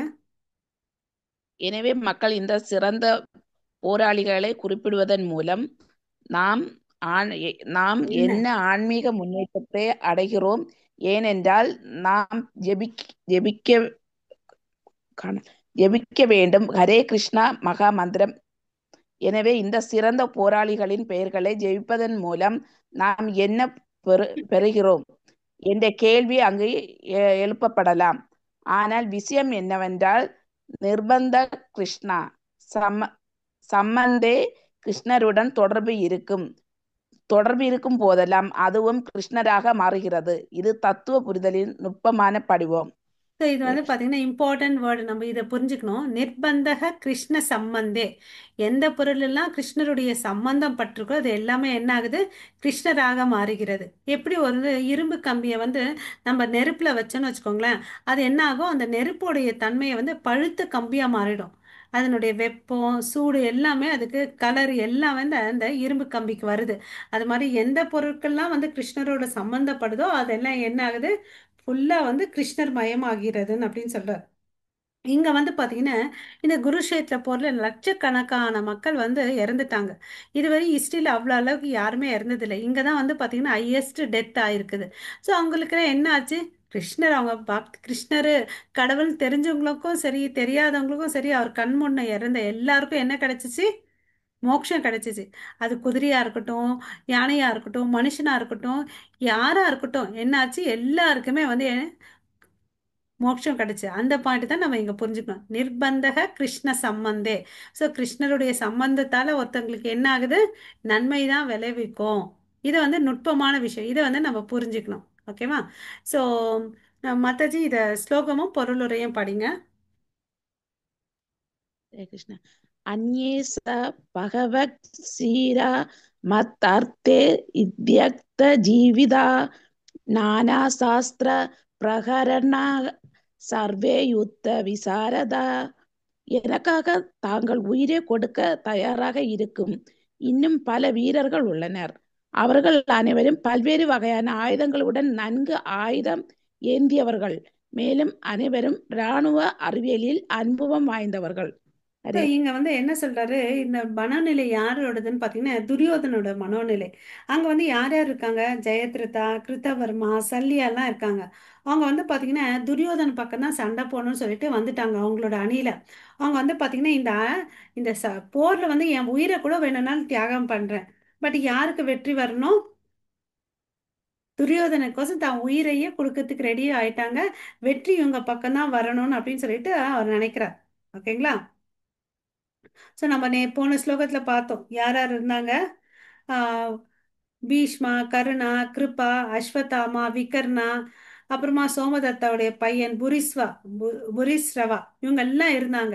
இவங்க எல்லாம் வந்து கை தேர்ந்தவர்கள். ஸோ அதனால இவருக்கு துரியோதனனுக்கு இன்னும் வந்து இருமார்ப்பு, நாங்க தான் வந்து வெற்றி அடைய போறோம் அப்படின்னு சொல்லிட்டு. ஓகேங்களா?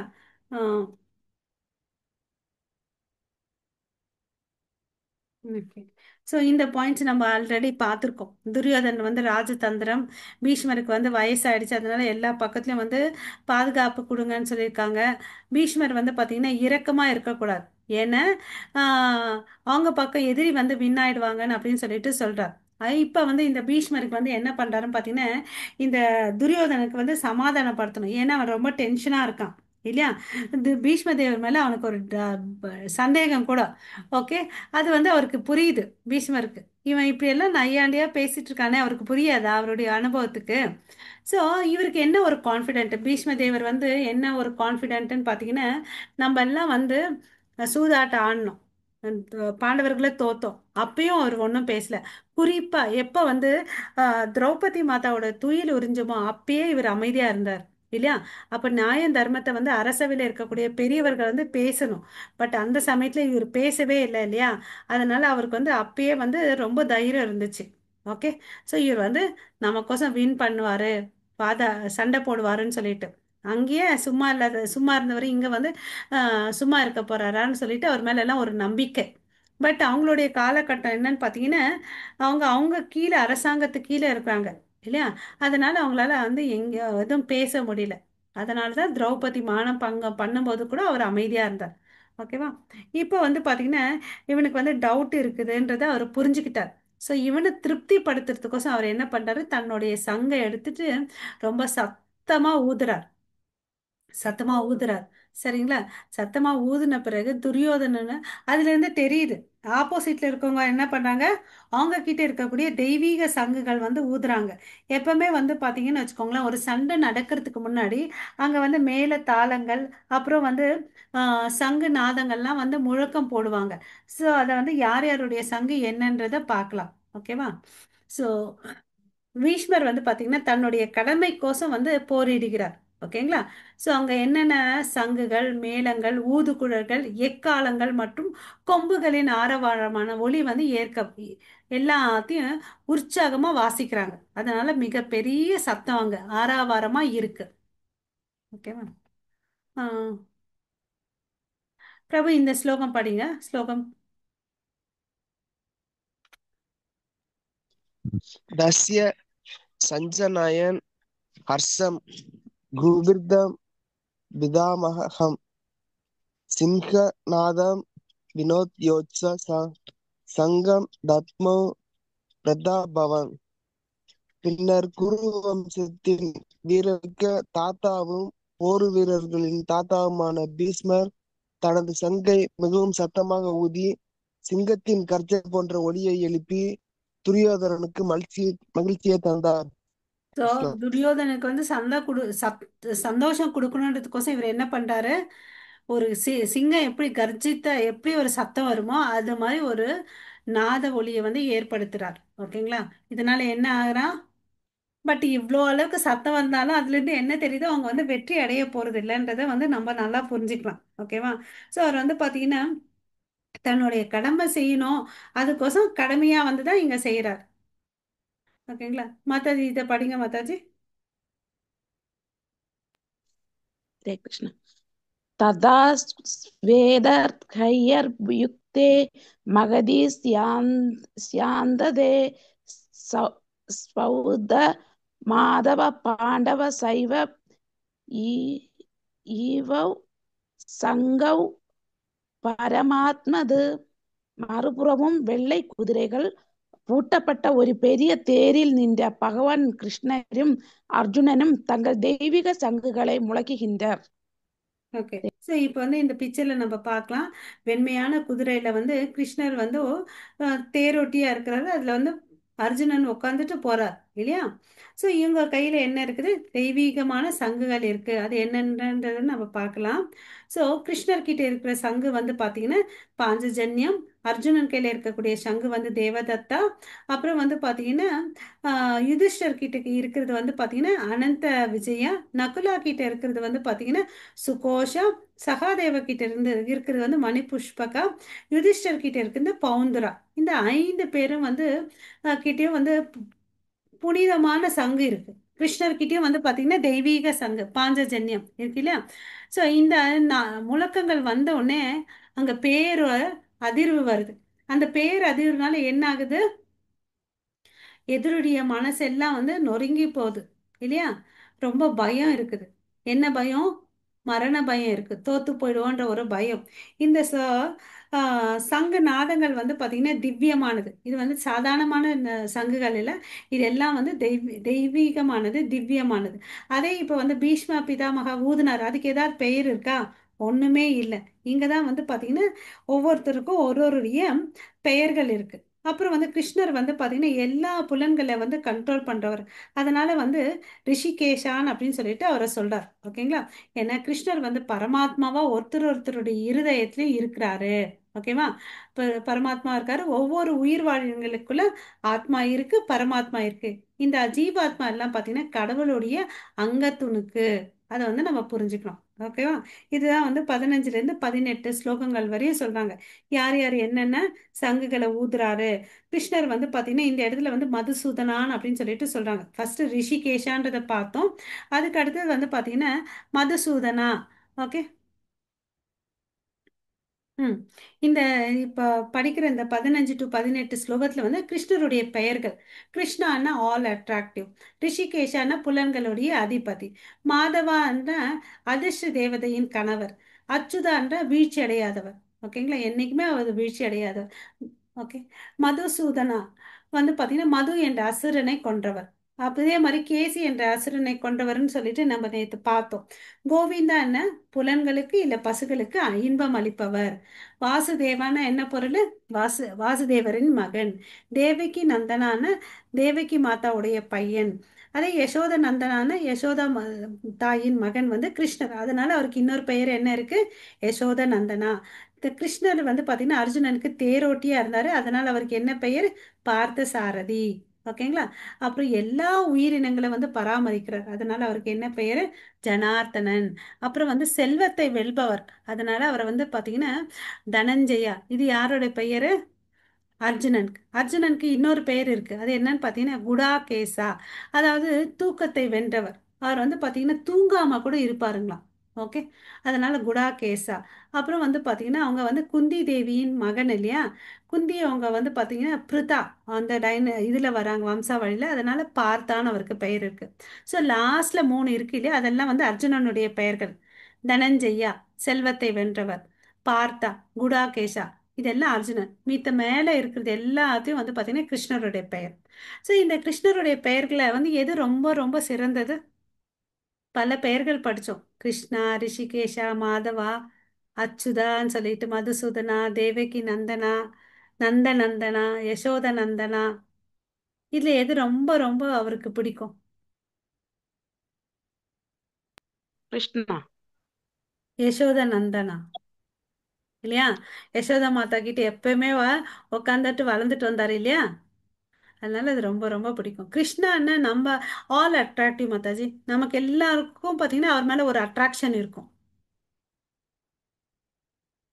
ம். இப்போ 19th வேர்ஸ்ல என்ன சொல்றாங்க? போருக்கு தயாரான அர்ஜுனன் கிருஷ்ணரிடம் என்ன பேசுறாரு? இரு படைகளுக்கிடையே என்னுடைய தேரை எடுத்துட்டு போய் இழுத்து செல்லுங்க அப்படின்னு சொல்றாங்க. ஓகேவா?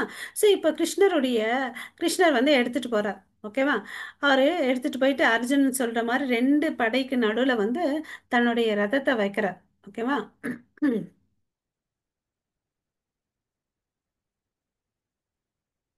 ஓகே. ஸோ பாண்டவர்களுடைய வெற்றி அறிகுறிகள் ஒரு 9 விஷயங்கள் இருக்கு. இது எல்லாரும் நம்ம ஞாபகம் வச்சுக்கணும். என்னென்னு பார்த்தீங்கன்னா கிருஷ்ணர் வந்து பாண்டவர்கள் பக்கம் இருக்கிறார். ரிஷிகேஷா அதுவே ஒரு சைன். கண்டிப்பா இவங்க தான் வந்து வின் ஆக போறாங்கன்னு. அப்புறம் வந்து பார்த்தீங்கன்னா எங்கெல்லாம் கிருஷ்ணர் இருக்காங்க அவங்க யார் இருப்பாங்க? லக்ஷ்மி தாயார் அதிர்ஷ்ட தெய்வம் இல்லையா? அவங்க கூடயே இருப்பாங்க. செல்வம் எங்க நிறைய இருந்தாலும் அந்த இடத்துல என்ன இருக்கும்? வளமும் இருக்கும், வெற்றியும் இருக்கும் இல்லையா? அவங்க என்ன தேவதை கிருஷ்ணா விட்டுட்டு எப்பயும் தனிமையா இருக்க மாட்டாங்க. அவங்க லக்ஷ்மின்ற வார்த்தைக்குன்னு என்ன பொருள்னு பார்த்தீங்கன்னா சஞ்சலா.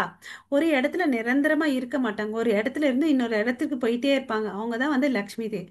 ஆனா அவங்க எங்க இருக்காங்க? அவங்களுக்கு பிடிச்ச இடம் எதுன்னு பார்த்தீங்கன்னா எப்பவுமே நிரந்தரமா கடவுளுடைய தாமரை திருவடியில வந்து சேவை செஞ்சுட்டே இருக்காங்க இல்லையா? அதுதான் அவங்களுடைய சிறப்பு. அது ஒண்ணு. அப்புறம் வந்து அந்த இடமே புனித இடம். குருஷேத்திரம், தர்மக்ஷேத்திரம். அங்க வெற்றி வரணும்னா யாருக்கு வரும்? தர்மம் யாரு ஃபாலோ பண்றாங்களோ அவங்களுக்கு தான் வெற்றி வரும். அப்புறம் வந்து பாத்தீங்கன்னா அர்ஜுனனுடைய கொடி வந்து பாத்தீங்கன்னா கபித்வஜான்னு சொல்லுவோம். அதாவது அங்க வந்து யார் இருக்காங்க? ஹனுமான் இருக்காங்க. அப்புறம் வந்து பாத்தீங்கன்னா விஷ்ணுவின் சின்னம், சங்கு பாஞ்சஜன்யம். இதெல்லாம் பாத்தீங்கன்னா தெய்வீக சங்குகள்னு சொல்லிட்டு அதனுடைய சப்தங்கள், ஆழ்நிலை சங்குகளினுடைய சப்தங்கள். ஓகே. அப்புறம் வந்து வேற என்ன? இது ஆரம்பிச்ச நாள் வந்து பார்த்தீங்கன்னா மோக்ஷத ஏகாதசி. இந்த தேர் வந்து யார் கொடுத்தது அர்ஜுனனுக்குன்னு பார்த்தீங்கன்னா அக்னி தேவர் வந்து தேர் கொடுக்குறார். ஓகேவா? அப்புறம் கிருஷ்ணர் கையில் இருக்கக்கூடிய காண்டிப வில் வந்து சிவன் கொடுக்குறார். ஸோ இந்த நிலைகள்லாம் வச்சு நமக்கு தெரியலாம் இவங்க தான் வந்து வெற்றி அடைய போறாங்க. ஓகேங்களா? ஓகே.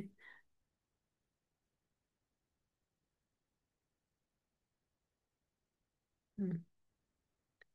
மாதாஜி 21 இது படிங்க மாதாஜி. ஹரே கிருஷ்ண.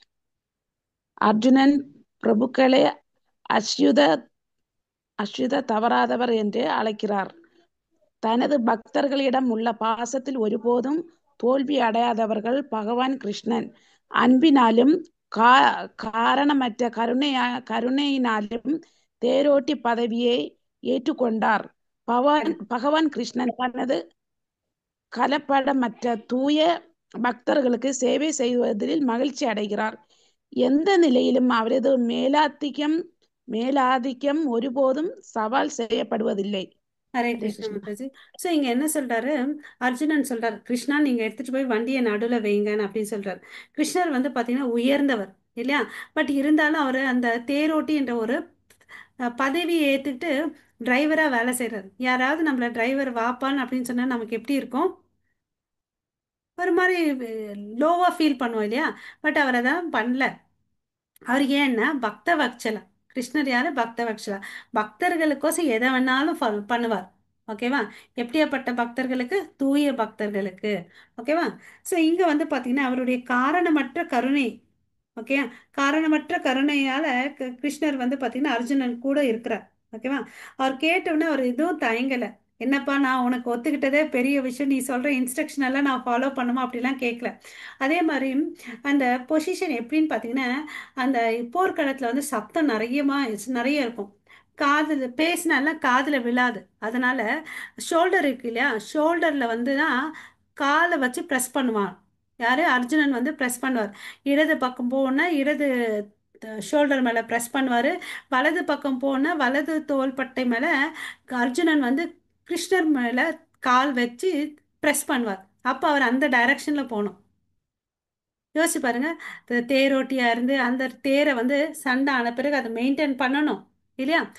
அந்த ஹார்ஸ் குதிரைகளுக்கு ஏதாவது காயப்பட்டிருந்தா அதுக்கு வந்து டிஞ்சர் ஓட்டணும், அதை பார்க்கணும், அதுக்கு சாப்பாடு கொடுக்கணும், அந்த தேரை மெயின்டைன் பண்ணணும். எல்லா வேலையும் யார் பண்றது? கிருஷ்ணர் பண்றார். ஓகேவா? அது மாத்திரமா அர்ஜுனன் எந்த பக்கம் மிதிக்கிறாரோ அந்த பக்கம் வண்டியை ஓட்டணும். அப்ப அவர் எவ்வளவு அளவுக்கு கருணையானவர், காரணமற்ற கருணை அவர்கிட்ட இருக்கு. அவர் வந்து பக்த வட்சலா. அப்புறம் வந்து பாத்தீங்கன்னா ரிஷிகேஷா. ஏன்னா எல்லா புலன்களும் தன்கிட்ட கண்ட்ரோல்ல வச்சிருக்கிறாரு. ஓகேங்களா? அவர் வந்து தன்னுக்கும் பக்தர்களுக்கும் இருக்கக்கூடிய உறவு வந்து ரொம்ப இனிமையானது, திவ்யமானதா வந்து பாக்குறார். ஓகேவா? அவர் வந்து பாத்தீங்கன்னா தன்னுடைய பக்தர்களுக்கு சேவை செய்யறதுக்கு ரெடியா இருக்கிறார். அந்த உயர்ந்த நிலைக்கு நம்ம போகணும். ஏன்னா பக்தர்கள் வந்து பாத்தீங்கன்னா எல்லாத்தையும் கிருஷ்ணருக்கோசம் தன்னுடைய வாழ்க்கையை வந்து யூஸ் பண்றாங்க. ஓகேங்களா? ஆஹ் அவருக்கு பக்தர்களுக்கு, தூய பக்தர்களுக்கு சேவை செய்யறதுனால அவருக்கு ரொம்ப ரொம்ப சந்தோஷம் அடைகிறார். ஓகேங்களா? ஸோ பட் அவருடைய கட்டளையை செய்யறதுக்கு நிறைய பேர் வெயிட் பண்ணிட்டு இருக்காங்க. பட் இவர் என்ன பண்றாரு? பக்தர்களை வந்து திருப்திப்படுறதுல வந்து ஆர்வம் கொண்டிருக்கார். அவர் வந்து எப்பயுமே வீழ்ச்சி அடையாதவர். அதனால அவர் என்ன சொல்லணும்? அச்சுதா. அவருக்கு இன்னொரு பெயர் வந்து வீழ்ச்சி அடையாதவர், அச்சுதா. ஓகேவா? ஏன்னா தூய பக்தர்களுக்கெல்லாம் வந்து எந்த ஒரு ஆசையும் இருக்காது, பௌதீக ஆசைகள் எதுவுமே இருக்காது. எப்படா நான் வந்து கிருஷ்ணரை வந்து திருப்திப்படுத்துவேன், எந்த விஷயம் பண்ண அவருக்கு வந்து சந்தோஷமாவாரு, அந்த மென்டாலிட்டி தான் பக்தர்களுக்கு இருக்கும். ஆனா ஆஹ் துரியோதனன் கிட்ட கூட பாத்தீங்கன்னு வச்சுக்கோங்களேன், இவர் போய் சமாதானம் பேசுறார். ஓகே, தூதுவரா போறார். அதாவது நீ ஒரு 5 நாட்டை கொடுன்னு அப்படின்னு கேட்கிறார் பாண்டவர்களுக்கோசம். இல்ல கொடுக்க மாட்டேன்னு சொல்றார். 5 கிராமத்தை கொடுன்னு சொல்றார். அப்பயும் கொடுக்க மாட்டேன். சரி போட்டோம் விடு, 5 வீடாவது கொடுன்னு கேட்கிறார். அதையும் கொடுக்க மாட்டேன். சரி எதுக்குமே உதவாத ஒரு விளைச்சல் நிலத்தை உதவாத ஒரு நிலத்தை கொடுன்னு அப்படின்னு கேட்கிறார். அதையும் நான் கொடுக்க மாட்டேன். கடைசியா துரியோதனன் என்ன சொல்றாரு? ஒரு ஊசி முனை அளவு கூட நான் மண்ணை கொடுக்க மாட்டேன் அப்படின்னு சொல்றாரு. ஓகேவா? சோ இங்க கிருஷ்ணர் பார்த்தீங்கன்னா எவ்வளவு அளவுக்கு தன் நிலையில இருந்து கீழே இறங்கி வந்து அவர் கையில பேசுறார். பட் அவர் துரியோதனன் கையில வந்து அப்ப வந்து தன்னுடைய விஸ்வரூபத்தை காமிப்பார். அந்த சேர் வந்து உட்கார்ற சேர் வந்து எப்படி அரேஞ்ச் பண்ணியிருப்பார் துரியோதனன் பார்த்தீங்கன்னா, அவரை அவமானப்படுத்தணும்னு சொல்லிட்டு கீழே ஒரு ஹோல் மாதிரி, அதாவது ஓட்டை மாதிரி போட்டு வச்சிருப்பாரு. அவர் உட்காந்து அது கீழே போய் விழணும், அவர் வந்து அப்படியே அரெஸ்ட் பண்ணலாம்னு சொல்லிட்டு துரியோதனன் பண்ணியிருப்பார். பட் கிருஷ்ணர் வந்து யாரு? முழு முதல் கடவுள் இல்லையா, எல்லாத்தையும் தெரிஞ்சவர் இல்லையா, அவர் அந்த மாதிரி எதுவும் ஆகாம பார்த்துக்கிட்டாரு. அப்புறம் வந்து அவர் என்ன பண்றாருன்னு பார்த்தீங்கன்னா, அவருக்கு தன்னுடைய விஸ்வரூபத்தை காமிக்கிறார். பட் முட்டாளான துரியோதனுக்கு வந்து தெரியல, இவர் ஏதோ மாயாஜாலம் வித்தை காமிக்கிறாரு போலன்னு நினைக்கிறார். ஃபர்ஸ்ட் ஒரு நிமிஷம் யோசிக்கிறார், இவர் கடவுளா இருப்பாரோன்னு சொல்லிட்டு, அச்சா அப்படிலாம் இருக்க மாட்டேன்னு டக்குன்னு மாறுறாரு. ஓகே. துரியோதன் அவ்வளோ அளவுக்கு அறியாமலே அகங்காரத்திலே இருக்கிறார். ஓகே. பட் அவங்களுக்கு வந்து அவ்வளோ படை நாராயணி சேனை எல்லாம் கொடுத்தார் இல்லையா. ஸோ இங்க வந்து பாத்தீங்கன்னா அர்ஜுனனுக்கோசம் எல்லா செயல்களையும் செய்றார். இதுல இருந்து நம்மளோட டேக் ஹோம் மெசேஜ் என்னன்னு பாத்தீங்கன்னா, கிருஷ்ணர் வந்து பக்த வத்சலா. நம்ம அவர் மேல தூய பக்தி பண்ணா அவர் எதனால நமக்கோசம் செய்வார். ஓகேங்களா. அதுல ஒரு கேள்வியே இல்லை நமக்கு. ஓகேவா. ஓகே. ஸோ நம்ம இங்கே நிறுத்திக்கலாம். நம்ம மறுபடியும் நாளைக்கு பார்க்கலாம். சரிங்களா. இப்போ வந்து பார்த்தீங்கன்னா 22 வரையும் முடிச்சிருக்கோம். நாளைக்கு நம்ம 23லேருந்து ஸ்டார்ட் பண்ணலாம். சரிங்களா. ஹரே கிருஷ்ணா. வாஞ்சா கல்பத்தருப்பியஷ கிருபா சிந்து பயேவச்ச பதிதானாம் பாவனேப்பியோ வைஷ்ணவேப்பியோ நமோ நமः. அனந்த கோடி வைஷ்ணவ பிருந்தகி जय நாமாச்சாரியர் ஹரிதாஸ் தாக்கூர் கி जय ஜெகத்குரு ஸ்ரீல பிரபுபாத கி जय நிதாய் கௌர பிரேமானந்தே हरी हरी बोल ஹரி போல். भगवद्गीता की जय जय महामंत्रा की जय जय हरे Krishna. All glories to assembled devotees, all glories to Guru and Gauranga. हरे कृष्णा. மறுபடியும் நாளைக்கு हरे மீட் कृष्ण பண்ணலாம். हरे कृष्ण